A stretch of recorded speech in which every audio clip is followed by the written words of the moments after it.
जय श्री राम। मेरा नाम चंद्र प्रकाश है और मैं दिल्ली का रहने वाला हूँ। एक दिन अचानक मेरी तबीयत ख़राब हो गई और मुझे हॉस्पिटल में भर्ती होना पड़ा। तो भर्ती होने के बाद जब डॉक्टरों ने मुझे बताया कि आपकी किडनी जो है ख़राब हो गई है, तो मैं बड़ा शॉक में था। उसके बाद उन्होंने मुझे यहाँ पे कट लगा के पाइप डाला अंदर और यहाँ से मेरा डायलिसिस शुरू कर दिया। तो मैंने उनसे पूछा कि ऐसा आप क्यों कर रहे हैं, तो कह रहे हैं कि आपकी किडनी दोनों ख़राब हो गई हैं और आपको ये जो है चेंज करानी पड़ेगी। तो जब तक आप चेंज नहीं कराते हैं तब तक आपका डायलिसिस जो है यहाँ से चलेगा। उसके ठीक 3 दिन बाद उन्होंने मेरा फिस्टुला हाथ में डाल दिया यहाँ पे। तो यहाँ पे डालने के बाद उन्होंने बोला कि जब तक आपका ये फिस्टुला चालू नहीं होता है तब तक 1.5 महीने तक यहाँ से आपका डायलिसिस होगा। उसके बाद फिर आपका डायलिसिस जो है यहाँ से हाथ से होगा।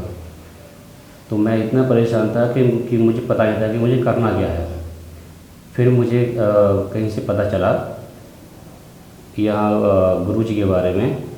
तो फिर मैं अस्पताल से ही मतलब बीच से ही बिना छुट्टी लिए ही, मतलब पट्टियाँ बंधी हुई थी, यहाँ पर नली लगी हुई थी, फिस्टुला लगा हुआ था, हाथ में सिरिंज थी और मैं अस्पताल से ही आ गया था बिना किसी को बताया। तो यहाँ आने के बाद जब मैं गुरुजी से मिला तो मेरा ट्रीटमेंट शुरू हुआ। उसके बाद डॉक्टर ने कहा कि आपका जो ट्रीटमेंट है वो जो है कुछ दिन का है। जब तक आप किडनी चेंज नहीं कराएंगे आपका डायलिसिस बंद नहीं होगा। और जब डायलिसिस होता था तो मुझे खुद महसूस होता था कि जैसे हाथ पैरों में मतलब जैसे जान सी नहीं है, जीना नहीं चढ़ पाता था, सांस लेने में दिक्कत होती थी और ऐसी बहुत सी चीज़ें हैं जो कि मेरे साथ होती थी और मुझे डायलिसिस कराना ही पड़ता था। लेकिन जब से मैं यहाँ आया हूँ तब से मुझे इतना आराम है कि मैं डायलिसिस के लिए मैं नहीं जाता हूँ। जब मुझे डॉक्टरों ने बताया कि आपकी किडनी चेंज होगी और डायलिसिस तो जब तक चेंज नहीं कराओगे तब तक डायलिसिस चलता रहेगा, तो मैं बड़ा परेशान हो गया।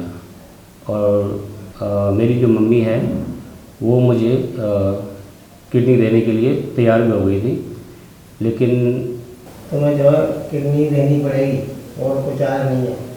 तो इसमें फिर मेरी वाइफ ने कहा कि मैं दे दूँगी किडनी चेंज होगी और कोई रास्ता नहीं है। रास्ता नहीं। लेकिन फिर मुझे ये रास्ता मिला तो और मुझे ठीक होने को कोई उम्मीद नहीं थी। जब मैं यहाँ पे आया तो मेरी उम्मीद बढ़ गई। मैंने कभी सोचा नहीं था कि कभी मैंने सुना भी नहीं था कि ऐसा कुछ होता भी है, और ना ही कभी मेरे दिमाग में कुछ ऐसा आया कि ये सब चीज़ें होती हैं।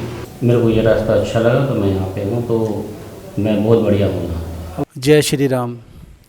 पंचतत्व महाशक्ति यज्ञ इतने शक्तिशाली हैं कि आपके जीवन में आपके सर के बाल से लेकर पैर के नाखून तक कोई भी बीमारी हो, आपको कोई भी, चाहे आपका मरीज सालों साल से सिर्फ बेड पर ही पड़ा हो, लेकिन ये यज्ञ इतना शक्तिशाली है कि आपके जीवन की हर समस्या, हर परेशानी को ख़त्म कर सकता है। लेकिन आपको इस पर यकीन करना पड़ेगा और अपने मंत्रों पर यकीन करना पड़ेगा, तो आपकी नामुमकिन बीमारियां भी बिल्कुल ठीक हो सकती हैं। और यज्ञ की कीमत सिर्फ 1 रुपया लेते हैं हम लोग, अगर किसी के पास है तो, नहीं है तो कोई आपत्ति नहीं है, लेकिन बस आप लोग स्वस्थ रहें और सही रहें। जय श्री राम।